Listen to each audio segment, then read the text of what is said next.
tuguha ishimwe mwungere. Ku munsi urabona mu mitima yacu twiteze gutabarwa Mana. Ku munsi urabona mu mitima yacu twiteze gukizwa amarira Mana. Ijoro n'umurango tugendana kuniha muri ino si y'amagogo Mana, twamba twiteze kudutabara.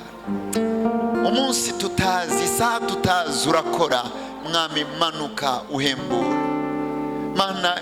Ikibazo kiri wacu, uri umuvyeyi yiteguye gutabara Mana, manuka uhembura imitima yacu. Nawe utugirire ubuntu twiteze ko mu izina rya Yesu, amen. Haleluya. Umwami wacu ashimwe. Ndabaramukije mu izina rya Yesu. Tuganira ijambo ry'Imana dusoma mu Banyefeso 2 no mu Itanguriro mu gice cya mbere. Turasoma hano habiri, birashoboka ko dusubira gusoma ariko nshaka kuvuga kuri aha hantu habiri. Ndaguma ku Banyefeso 2 ku murongo w'10, Itanguriro 1:31.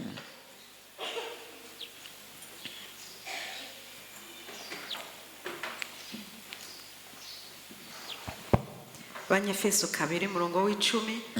Kuko turi ibiremwa vyayo, twaremewe muri Kristo Yesu ngo dukore ibikorwa vyiza ivy'Imana yateguye kera ngo tubigenderemwo. Amen. Amen. Itanguriro 1:31. Itanguriro 1 murongo wa 31. Nuko Imana yihweza ivyo yaremye vyose, kandi vyari vyiza cane. Burira hanyuma buraca, uwo n'umunsi ugira gatandatu. Amen. Amina. Nashaka kwigisha ikintu, ukurema kw'igitangaza, ukurema gukomeye, ukurema gusumba ukundi kurema. Nicyo ngira nganire namwe. Niyumvira mu mutima ko ari byo muhemwera yashatse ko tuyaga. Ndamusaba kandongora nkuko namwe muhora mwumva abarongora. Umuntu aba yumva ibintu byinshi yoganiriza ishengero ku buryo udashobora kumenya icyo uzovuga. Rimwe na rimwe biravuna ariko ni byiza. Shaka kuvuga rero ukurema kw'igitangaza Imana yakoze, ukurema kwiza tutegerezwa kwemera kubamwo, tukamenya ku gaciro kavyo n'icyatumye iturema muri ubwo buryo bw'igitangaza. Ni ibi rero tubona mu Banyefeso 2 ku murongo w'10. Ukuntu kurema kw'igitangaza, nukurema gushasha, nukurema kwiza. Aho Imana yaremye abandi bantu muri Kristo Yesu, aho Imana yakoze ikindi kintu by'ukuri kirenze ubwenge bwacu, ariko igikorera muri Kristo Yesu umwami wacu, kugira ngo dukore ibikorwa byiza ibyari mu mutima w'Imana kuva kera itararema ikintu na kimwe. Iby'Imana yari inezererewe kubona ibeho, ibona ibyishaka. Urazi kuba uri umuntu akomeye ariko ukaguma ubona ibyo udashaka? Nk'Imana by'ukuri, Imana ishobora guhuha ibintu byose bikavaho ariko ikaguma ibona ibintu idashaka. Murabyumva abantu b'Imana? Ikabona isi niyo yayiremye, abantu nibo yabaremye, ariko bariko barakora ibyidashaka. N'ibintu bibabaje. Ariko yararemye ukundi gushasha muri Kristo, kugira rero ngo bishoboke ibona ibyishaka. Nico cyatumye irema muri Kristo, ku isi ihabone ibyishaka. Nibi nshaka kuganira ko shenga. Yaturemye muri Kristo dukore ibintu binezera umutima wayo, ibikorwa byiza byiza byiza. Imana ishimwe. Niyumvira ko muza gutahura icyo nshaka kuvuga. Imana yarasubiye kurema, nduhuke mbone ivyo nshaka. N'ubu unyumve, irasubiriye kurema kugira ibone ibyo ishaka. yari yararemye ariko irasubiriye kurema kugira iruhuka umutima. abo yaremye muri Kristo, mwumve ndiko ndabisubiramo, sindiko ndabatakariza umwanya, mwumve ndiko ndabisubiramo. yarasubiriye irarema ko ibya mbere byononekaye, ndasubiriye kurema ibindi byiza, mbone ibyo nshaka. ni igitangaza. numva mfise ideni ry'Imana ryo kubaho nkora ibyo ishaka, kuko yandemye bya mbere bigapfa, hanyuma irandema gushasha muri Kristo, nkora ibikorwa byiza. Mwami ahabwe icyubahiro. Amina. Bandanye rero, Mwami yaturemye muri Kristo kugira ngo dukore ibikorwa byiza. Umuntu wese ari muri Kristo, abizi neza ko ari muri Kristo, arimwo kugira akora ibikorwa byiza, inkoramutima ku Mana. Imana ikora byiza. Igihe yarema yaremye byiza, ni ukuvuga n'ubu yaraturemye muri Kristo dukora ibikorwa byiza. Ibikorwa byiza rero si byo nshaka guhagarara ko cyane uyu munsi. Mwami niyabimfasha nzobigarukana, ariko uyu munsi nshaka guhagarara kuri uku kurema. Ibikorwa byiza sinza kubikorako, ariko ibikorwa byiza gato cyane cyane mwiyumvire ko ataraha mu ishengero. Muvyumve shengero, ibikorwa byiza singaha mu ishengero. Aha ni igice cy'ibikorwa byiza.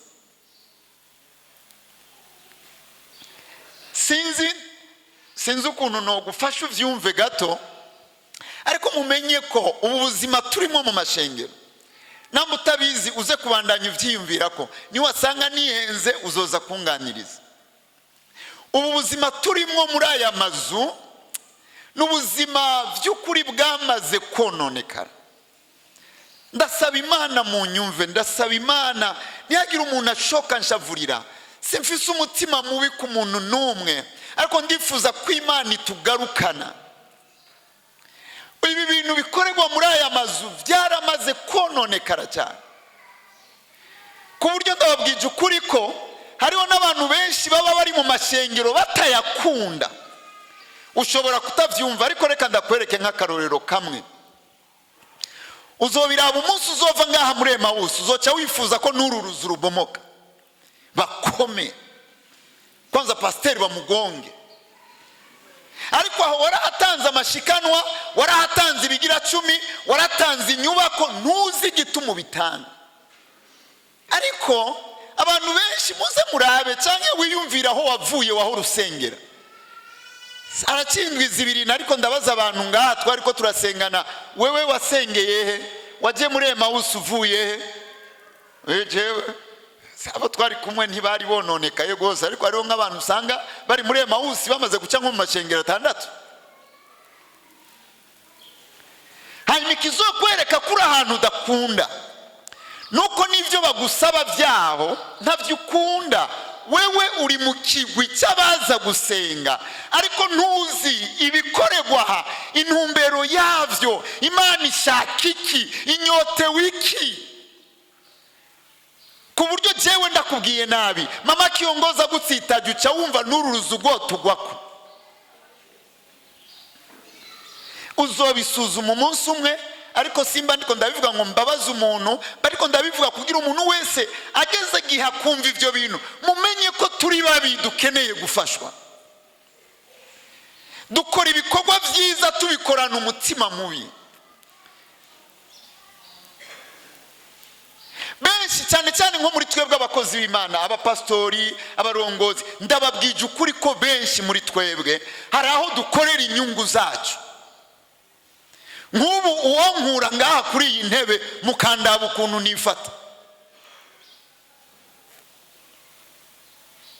uworeka akavuga ati kuva uyu munsi nturi pasiteri mukuru ariko uri pasiteri, murabe ko mbandanya gukundira ishengero. Sindabivuze nk'ushaka kwiyagiriza, ndiko ndabibabwira nk'umuntu ashaka kwirinda. Ibyo ndiko ndubaka, mbega ndavyubaka ndabikunda.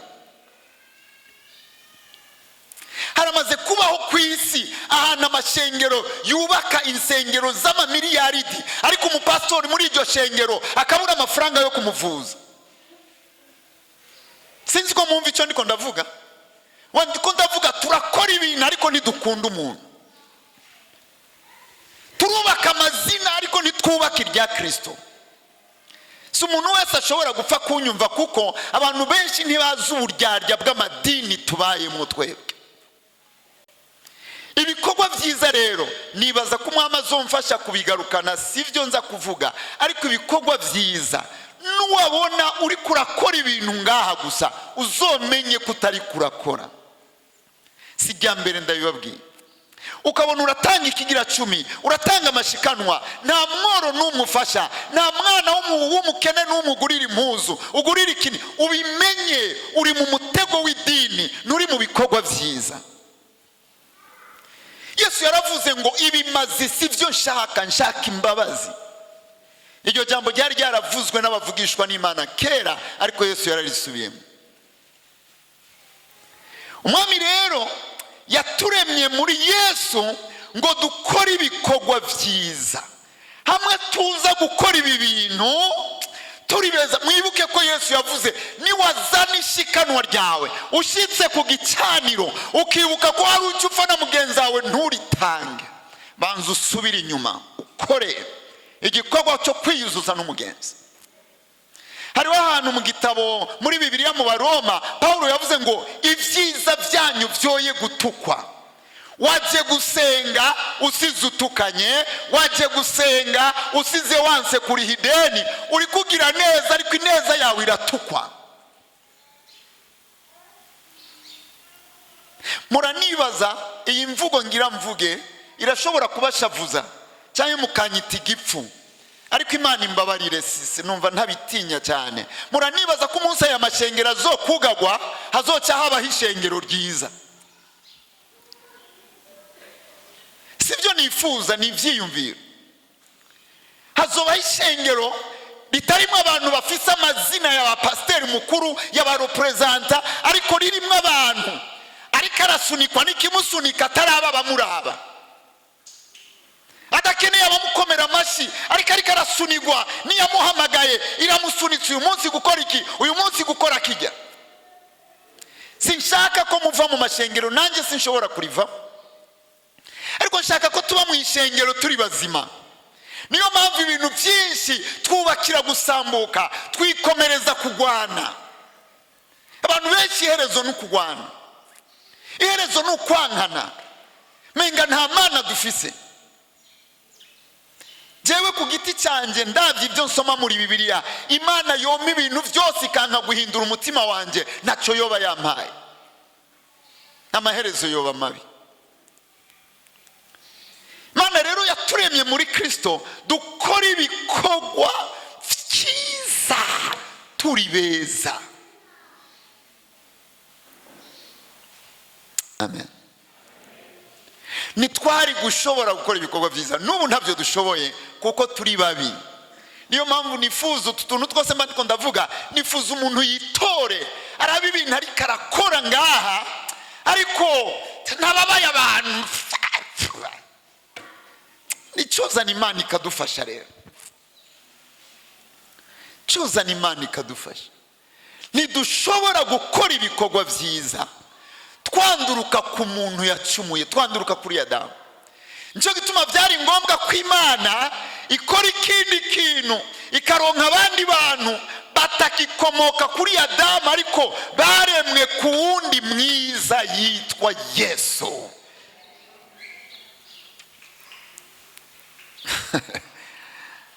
Bibiliya ivuga ngo yasamwe inda n'inkumi yitwa Mariya. Sinzi ukuntu byangendeye. Abakatolika benshi biyumvira ko tudakunda Mariya, ariko sinzi menga neco mwijoro cyangwa ku mugoroba nariyumviriye Mariya, vraiment numva umutima wanjye ugira uturike.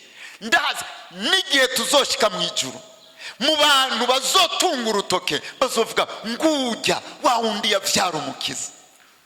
Umumarayika aramubwira ati uri umuhigwe Mariya, uri umuhigwe. Sinibuka n'umuntu yaheruka kubivuga, uri umuhigwe. Ariko ndavyiyumvira nijoro, vraiment ndavuga Mana, twebwe nitwo kwambaza Mariya, ariko Mariya aragahezagirwa.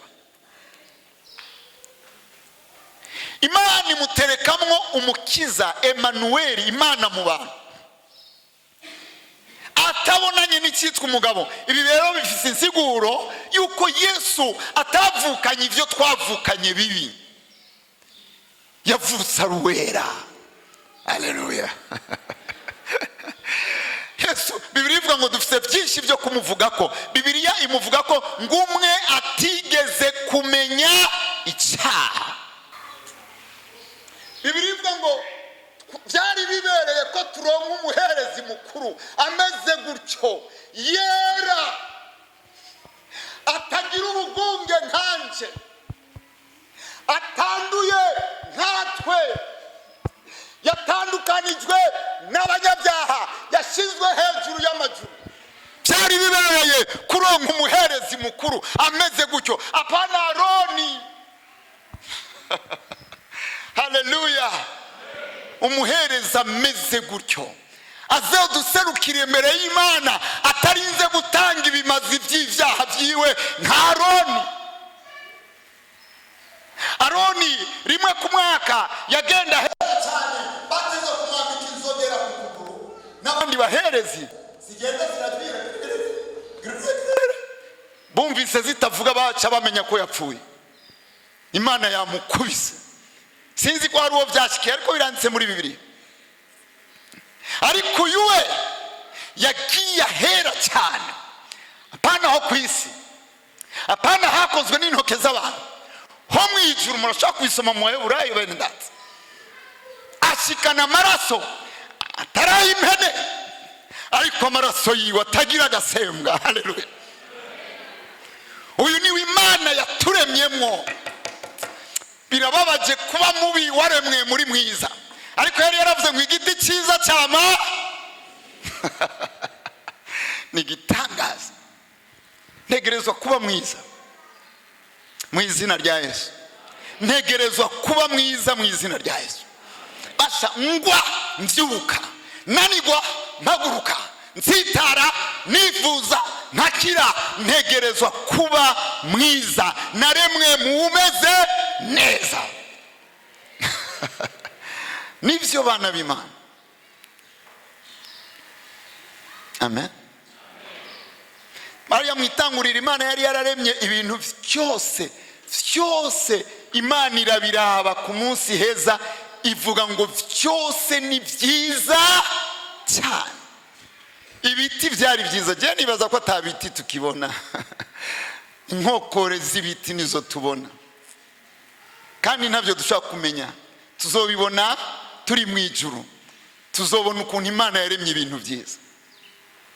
Je ndakunda amafoto y'ibi bintu, ukuntu Imana yaremye ibintu, ibyatsi, ibiti. Urashobora kuraba ngaha mu telefone yanjye, ndafise amafoto ashika nk'ijana. Nibibaze ngo ndiko ndakavya inkuru, ariko abana banje barabizi. Y'utuntu, ibiti, utwatsi, amazi, imisozi. Kandi niyo ndiko ndagenda mu misozi mpora mpagarara ahantu kugira ndabe ibintu Imana yaremye. Ni gitangaza. Nibaza ko na nijoro nariko ndabiraba, ibiti, inzuzi, ibintu by'inkoramutima, ariko byarononekaye. Kera Imana yari yararemye cyiza cyane. Inyoni nziza cyane, ibikoko, apana kuraba arya amaso y'intare ateye ubwoba.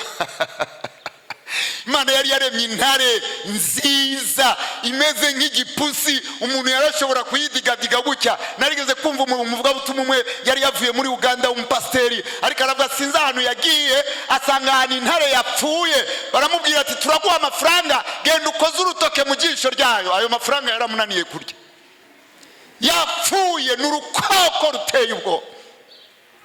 Ariko Imana yari yaremye intare nziza, ibikoko byari byiza, n'inzoka yari nziza. Ndibaza ko benshi mubizi, inzoka yari nziza cyane. Ntiyagendesha inda hasi, yagendesheje inda kubera umuvumo. Wabaye urukoko rubi kubera umuvumo. Basi ndabireke, ariko umuntu nawe yari mwiza cyane. Imana nishobora kurema ikintu kibi, Imana ntishobora kurema ikintu kibi. Muribaza Adamu akibona Eva, mwibaza ngo yari abonye iki? Adamu nta kiyo yari afise, nta kiyo Adamu yari afise ngo yirabe uko ameze. Yari azi ko ari umuntu ariko ntiyari azi uko asa, ukuntu asa yabiboneye muri Eva. Arabyamaye rero urutima rurasimba nka ntuze ngaho inyuma.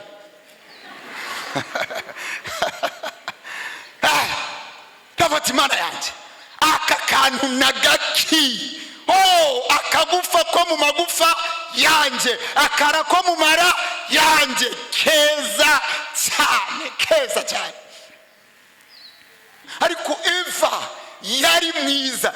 Je nibaza ko iyo haba hariho Adamu n'undi mugabo Imana yari yaremye, intambara yaca yadukaho, umwe yari kumutwara uwundi yapfuye. Sinzi kuraraba kana gato, akayoya, kakayoya k'amezi 4-5 gatanguye gutwenga, gatanguye gukina, ukarabe mu maso gutya.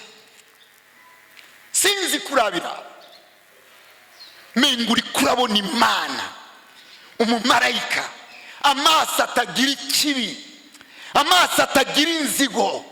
Eva yari mwiza, n'umutima mwiza. Hariho abakobwa beza badafite umutima mwiza bacika babi. Nta n'umwe yaje muri abo, ariko bariho aho mu isoko baruzwi.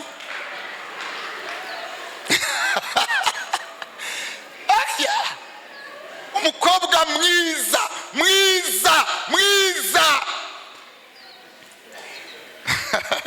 Hariho abantu ngaha dusengana tumaranye imyaka, ndamaze kubona ko abakobwa batabakanga, ariko yari gukanguka kuri Eva. Muramaze kubona agakobwa kakiri gato kariko karakura, katazi cyitwa umuhungu, agakobwa kataragarariza papa na mama, agakobwa kataratangura kumatana na Shetani. Wirabira ukuntu kameze vrema. Ariko umuntu yari mwiza ndakubwiye. Ariko rero murabyumva, naho natevye kuri Eva na Eva, nuko abakobwa batavuga, niyo bakunze ntibavuga, baguma bigisha tugwifana kumbe yapfuye. Abahungu ni twebwe dukunda kuvuga, turarofoka.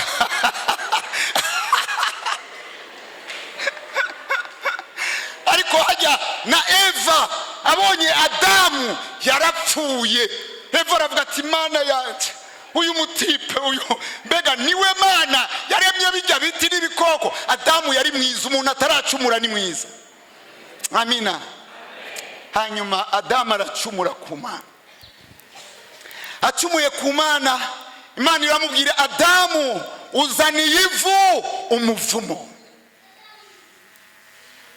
Wowe ubwawe Adamu kuvubu uratanguye kuruha, kandi kuva Imana ivuze ibikoze. Adamu yatanguye kuruha n'izuba ritaraza, kuko Imana yavuze kuvubu ugira uruhe, ubuzima bugira bukuruhishe. Murazi ko ari abantu badakora, bafise abana baba hanze babatunze, baguma bigumiye mu nzu, amafaranga akaza ariko bararushe. Ntushobora kuruhuka Imana itakuruhuye. Sinzi ko mvuze nawe.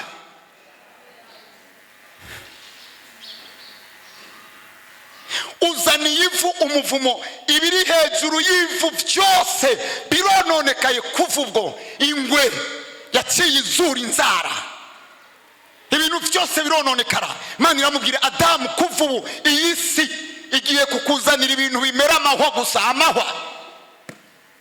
Murambwira abantu tuje mu bikorwa rusangi huzuye ibyatsi ngaha iminsi yose, mu ndwi imwe haca huzura ibyatsi, gavuga none ibi byatsi nivyo birengarenga basi. Yaba ari rengarenga nta numwe abayidoga. Tuba dusenga bigume biba byinshi, ariko hari ibyatsi ntitubirya, ibiraha n'impene ntizibirya. Ni hatari.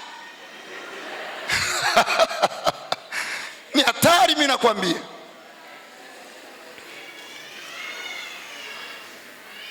Ariko hamwe n'ivyo byose byononekaye, Adamu yaciye yononekara.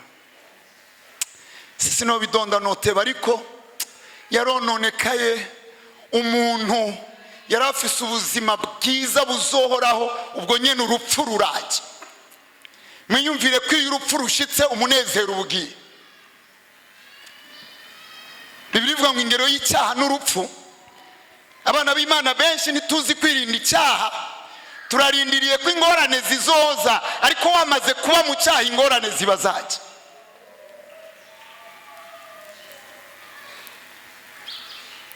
Adamu arononekara, muri we hazamo ikintu cy'akameremere kanyuranije n'ivy'Imana yashaka.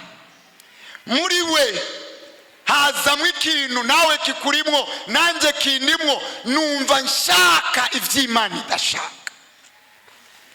Kwa gatanu canke kwa kane nari njaha mura n'uduhungu tubiri tuvuye ku ishure, udusore ariko udusore dukuze tumaze kuzana utwana.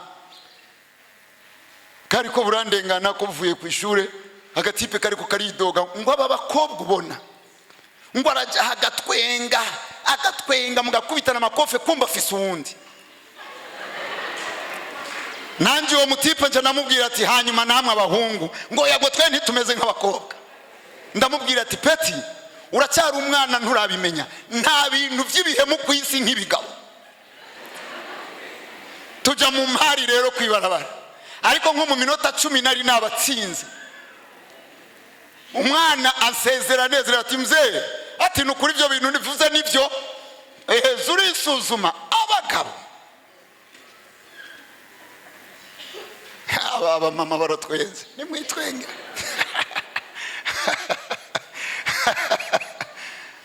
Ariko no kuvuga jewe niko narabibabwiye abo bahungu, ni jewe nuko nubaha Imana. Nibaza ko mba mfise umugore yirabura nk'uwo mfise, ariko nkaba mfise n'uwinzobe kameme. Niko nababwiye, niko tumeze mwe murantwenze bene data. Abagabo bose batwenze Imana ibagirira ikigongo. Nimuzi ivyo mutwenze, umwibaza ngo ni jewe jenyene napfuye. Wabati nuko nubaha Imana, mbafise umwe muremure, mbafise mugufi, mbafise munini, ivyo niko umugabo yubatse. Siko Imana yari yaramuremye, ariko umuntu yarononekaye. Nico gituma Imana yashatse kurema, irema umuntu mu utakoze icyaha, irema umuntu mu ukunda Imana, irema umuntu mu udashaka ibyo ashaka, ashaka ibyo data ashaka. Yaravuze ati data bishobotse iki gikombe kindengane, ariko ntibibe uko jewe nshaka, bibe uko wewe ushaka. Imana yaturemye muri uyu muntu adashaka ibimuryohera, ashaka ibiryohera data. Muntu mwiza, haleluya. Nico gituma Imana yakoze ico gikorwa. Negerezwa kuba mwiza, nambi Imana yarandemye aha hantu. Ibi bintu byose twemeranya n'ivy'isi tubwira na shetani atubwira, negerezwa kuba mwiza. Ibi bintu tugwaye twese tugwaye mu mashengero, twese turagwaye ibyaha mu mashengero. Negerezwa kuba mwiza, namba nararemwe muri uyu mugabo. Amen. Sinzi ukuntu Imana yabikoze. Sinzi ukuntu Imana yaturemye muri Yesu, ariko ndazi ko cyari igikorwa kimwe. Mu kurema Adamu yamuremye mu mukungugu, iramubumba imugira umuntu, ariko Yesu yahozeho. Yesu ntiyaremwe. Hanyuma Imana idukura mu mukungugu ituremera mu w'impwemu. Haleluya. Idukura mu wacumuye kuwamuremye, idushira mu wanse gucumura kuwamuremye. Mwasi yaraje aramubwira ati pfukamira unsenge, ndaguha kijya cyubahiro n'ubwiza bwose ndabiguha. Aramubwira ati mvako, byavuzwe ngo usenge Imana gusa. Yaranse icyubahiro twebwe tugwanira, yaranse si ubwiza bw'isi twebwe tugwanira, uyu niwe Imana yaturemye. Sinzi uko yabikoze, ariko ni igikorwa kimwe, ni igikorwa cyiza. Haleluya! Ni igikorwa cyiza, n'ukurema kwiza yaturemeye muri mwiza. Haleluya! Imana ihabwa icyubahiro. Nicyo gituma Imana muri Kristo Yesu yatugize beza cyane kuruta ibindi byaremwe, gushika aho abamarayika, Bibiliya ivuga ngo abamarayika bararunguruka ibyacu bifuza kubiraba. Muri Kristo Yesu Imana yaduhaye mpwemu wayo. Ntibyari bwigere bibaho ko mpwemu yera aza kuba mu muntu. Yahora aza akabushungwe ku muntu, ahejeje icyo akora akigira. Ariko ubu mpwemu w'Imana yaje muri twebwe nk'uko yari muri Kristo. Si urugero rumwe, birumvikana. Bibiliya ivuga ko Yesu yari afite mpwemu yera adafise urugero, atarugero. Murashaka kubisoma muri Yohana 3:34 ndibaza. Ntacyo nawe mutobisoma muraza kubirabanya. Yaduhaye mpwemu yera, nukuvuga ndabateye ikidodo, jewe namwe turi umwe. Haleluya! Haleluya! Ni gitangaza.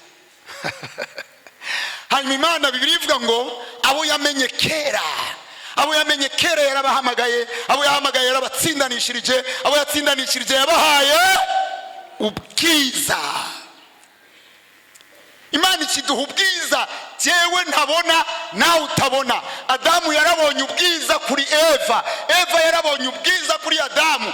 Jewe sindakubona ku ubwiza, wewe nta bwiza umbona ko, ariko isi y'imhemu irabubona.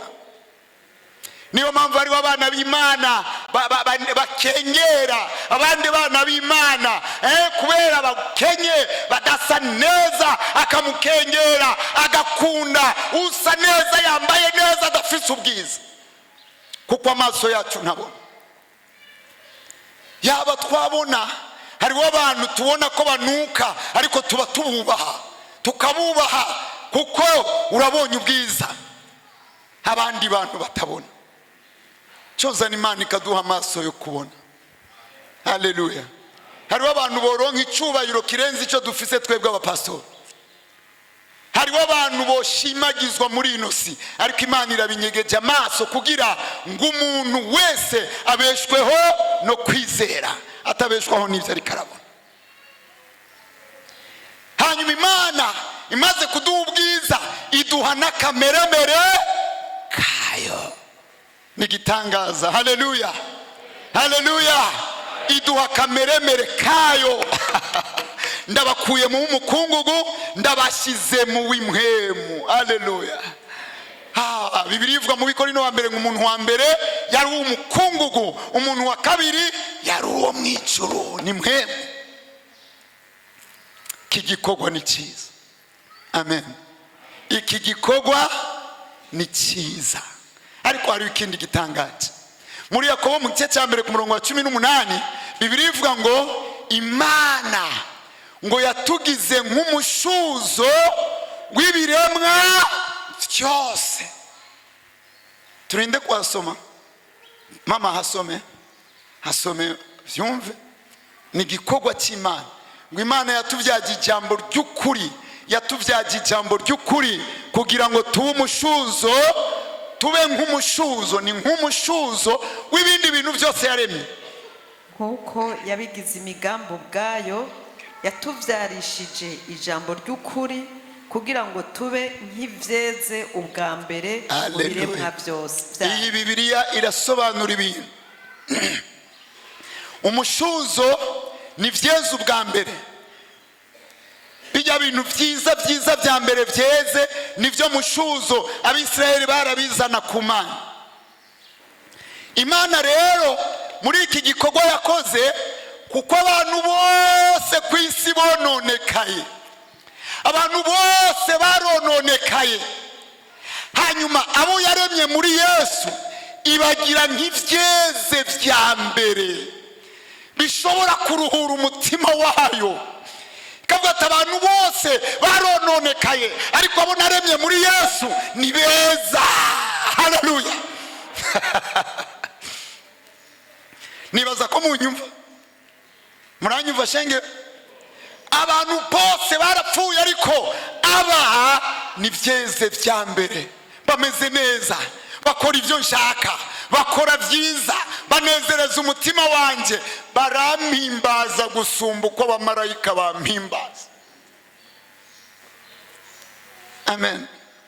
Ni gitangaza. Uku rero nukurema kw'igitangaza kw'Imana. Sinzi uko yabikoze ariko nukurema kw'igitangaza Imana yakoze muri Kristo. Turicaye mu mashengero, ntituzi ico turi, ntituzi icyo Imana itwita, ariko itwita abantu bagereranywa n'ivyeze vya mbere vyiza umuntu ahitamwo. Haleluya. Kandi nta kundi kurema kuzoba. Uku niko kurema kwa nyuma Imana yakoze. Umuntu atazoronkera muri Yesu nta handi azoronkera. Muranyumva abakozi b'Imana? Umuntu ataronkeye muri Kristo vyaraheze.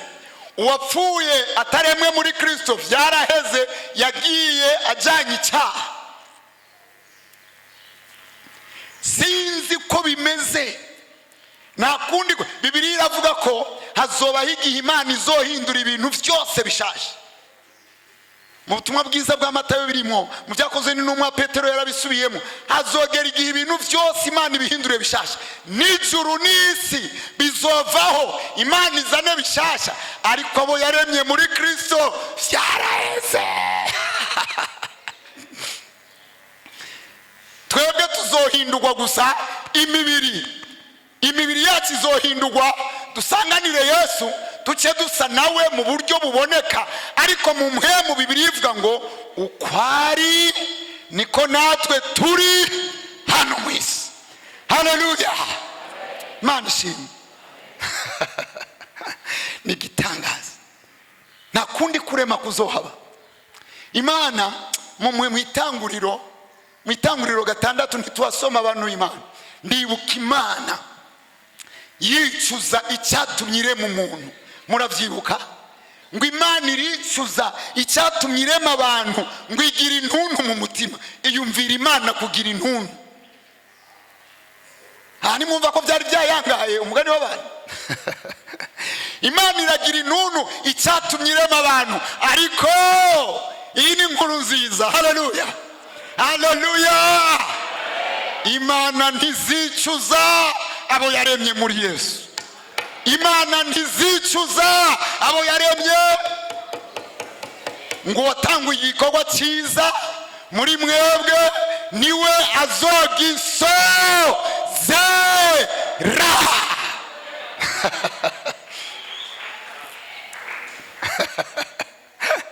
Yesu yaravuze ngo nzoshinga ishengero, kandi amarembo y'ikuzimu ntazorinyiganyiza.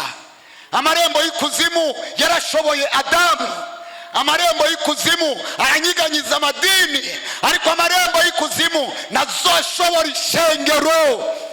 Haleluya. Uwo mwicaranye ntumwiteho, musengere.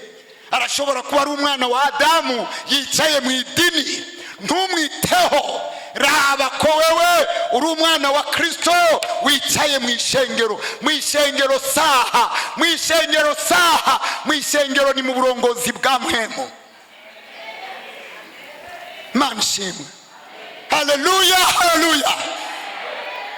Mu ishengero saha hari pastori, hari representa. Ivyo no muri Bibiliya n'ibintu byinshi, ma bishop bande nande pakashakatori atoka.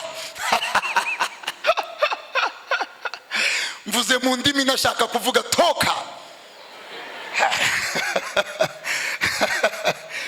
Mu ishengero n'ahantu abantu baganjwe n'ijuru bataganjwe n'umuntu, n'ahantu abantu bumva ijuru batumva BBC gusa, n'ahantu abantu bumva Imana ivuga batumva RPA gusa. haleluya. Aho niho mu ishengero. Amarembo y'ikuzimu ntazobashobora. Namba yaragushoboye, yashoboye icyo Adamu yasize. Namba ataragushobora, n'ubundi ntazogushobora. Haleluya, haleluya. Hari umunyarwanda yaririmbye aravuga ngo umuswi ukuze ngo sikubera impuhwe z'agaca. Kubaho k'umuswi si impuhwe z'agaca. Namba udasambana, namba utiba, namba utagwana, namba udatuka so na nyoko, namba utari mu by'isi iriko irakora, niwibaze ngo shetani yarakugiriye impuhwe. Apana, waremwe muri Kristo. Abatari muri Kristo baragenda, n'abandi baragenda baragwa.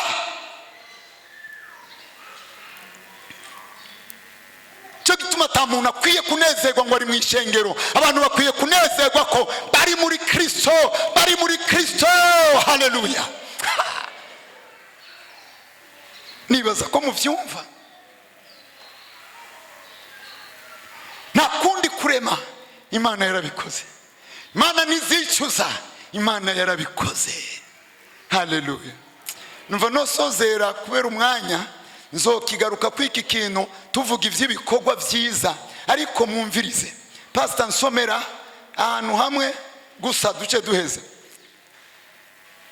Tito 2:14.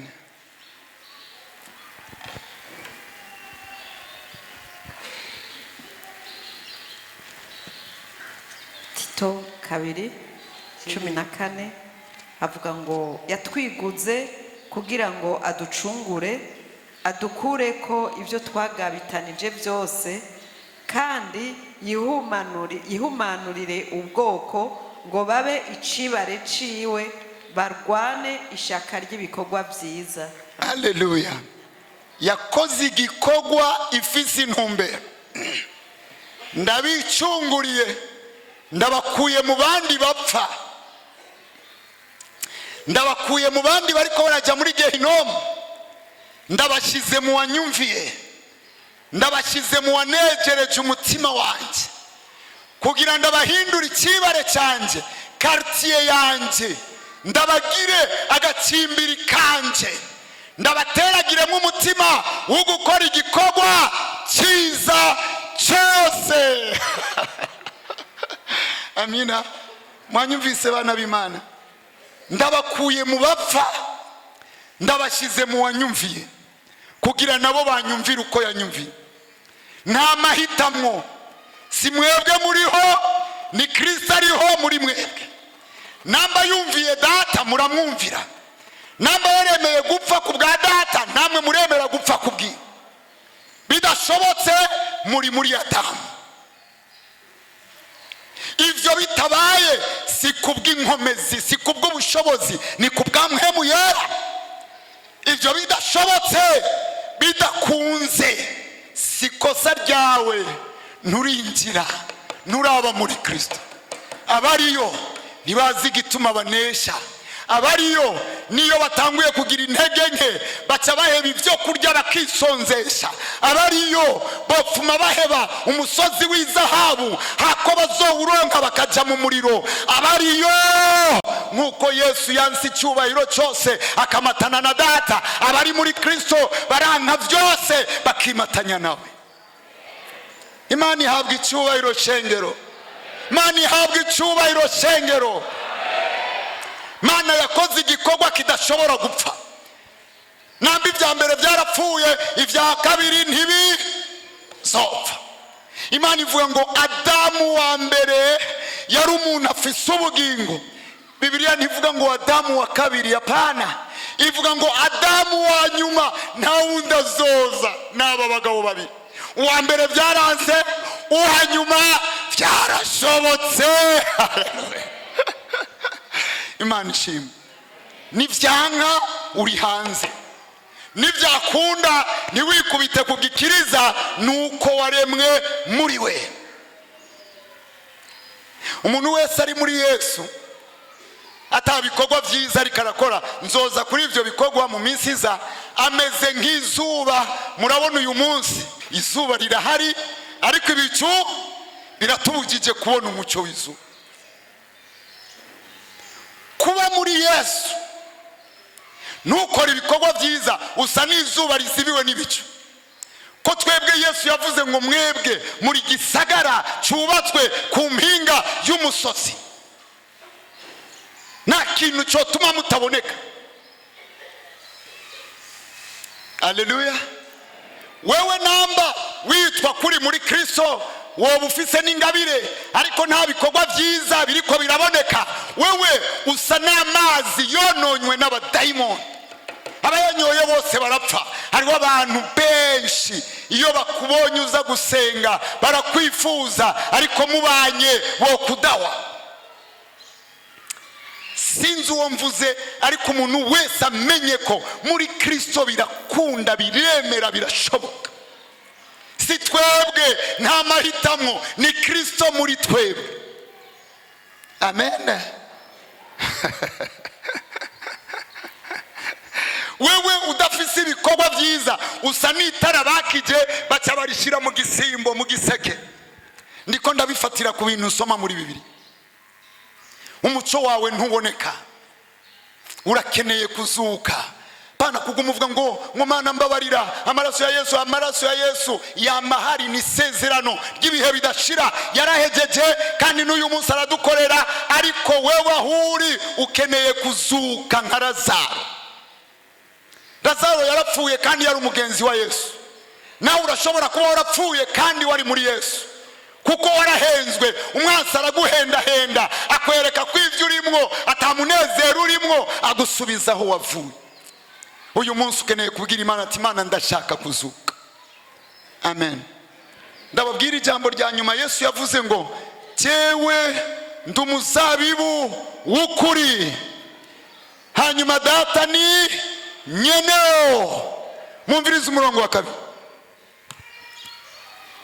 Ishami ryose riri muri jewe ritama arigira gute?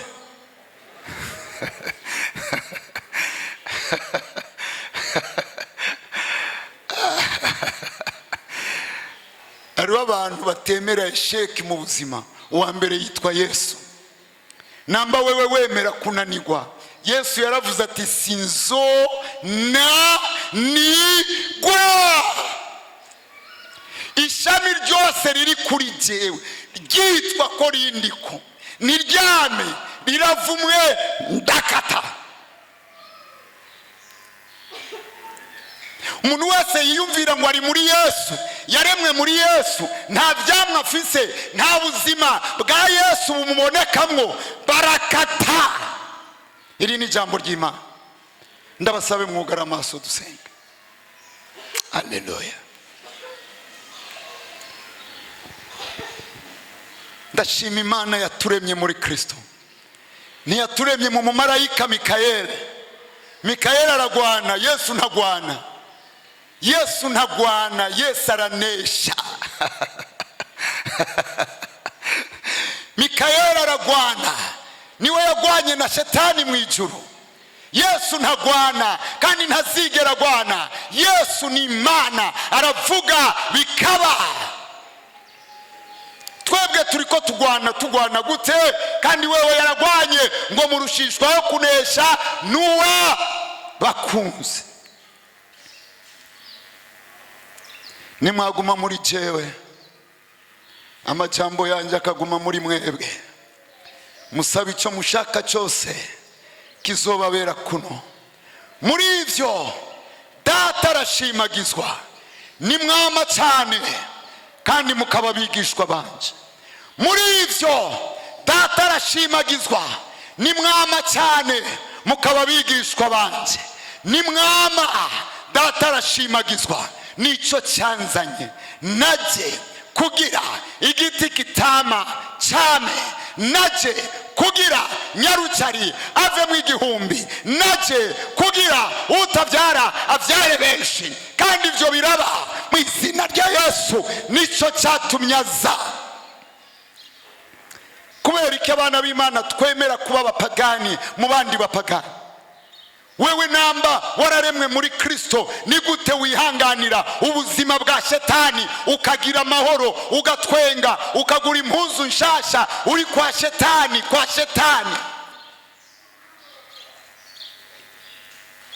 Abandi barazitabagura kuko bahemukiye umwami wabo. Abandi baraziturira bati mbega bimariki. Umunsi umwe Abisirayeli barigeze gushavuza Imana. Imana irababwira ati sinsubira kugendana namwe. Ibwira Mose ndabaha umumarayika cyane namwe, ariko mwiyubare. Wewe nimwacumura azobatikiza, nimwacumura azobatikiza.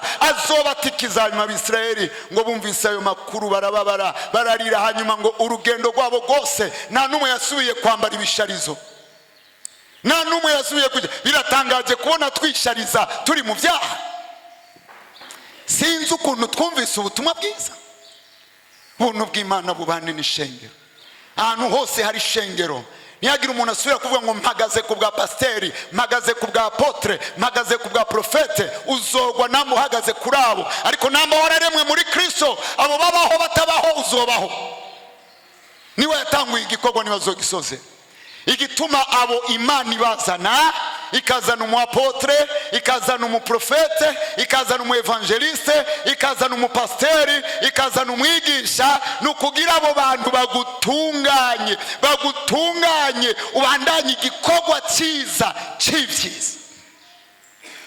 Ariko batunganya abo Yesu yakijije. Imana ikugirira ikigongo ubuzima ubayemo kandi ntibugutere n'isoni. Abantu benshi baraharira, baguma baharira. Niyo yakoze amakosa araharira, afise inzigo araharira ngo niwe yantanguye, ariko arabizi ko asanzwe afise inzigo. Aranka abantu ariko araharira. Ugumuharira ntuzovayo. Ababyawe muri Kristo ntibaharira, barihana, bararira. Niyo abeshe ararira, iyo abeshe araniha. Imana iguha ubuzima kuko wabyawe muri Kristo. Mwami mpwemu yera.